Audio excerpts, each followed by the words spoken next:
how the heck do you aim with a red dot? Let's talk about that.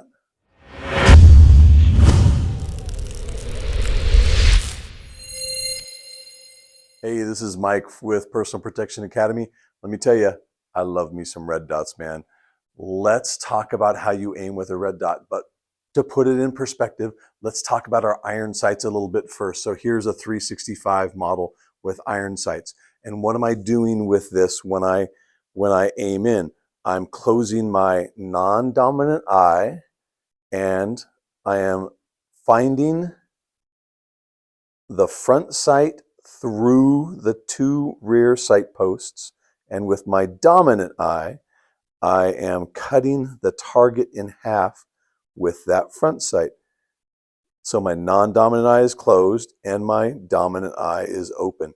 That's how we aim with our iron sights. Now, how is that different from our red dots? Okay, so we've got a SIRT pistol here with a fake red dot on the back. So how am I going to aim with my red dot? I am not going to close my non-dominant eye. I am going to keep both eyes open, okay? So what I'm doing is I am staring at the target. I'm not going to stare at the dot. I'm not focused on the dot. I am focused on the target.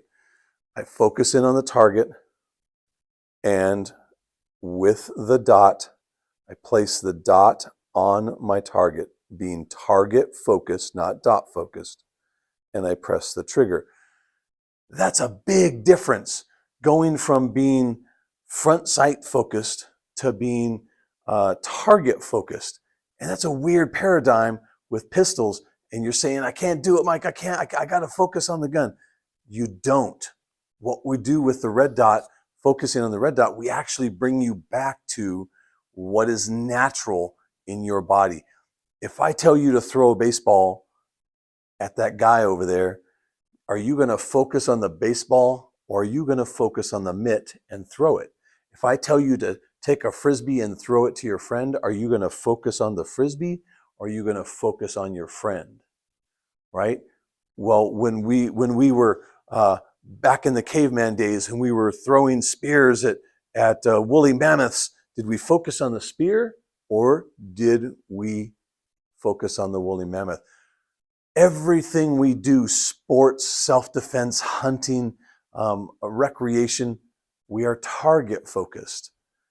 For the history of man, we have been target focused. Now, with iron sights, we say, no, focus on the gun, not the thing you want to hit. Well, this is natural. It's going to seem weird for you experienced iron sight shooters, but it's going to be more natural when it comes down to it.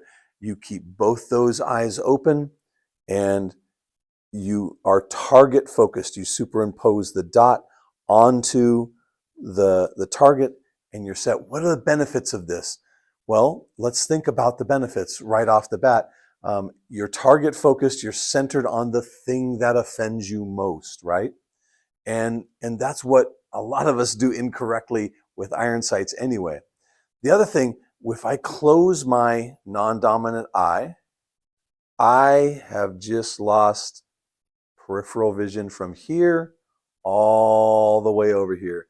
So if my scumbag's buddy is coming from my left side, I'm not going to see it. In addition, you have to think about this.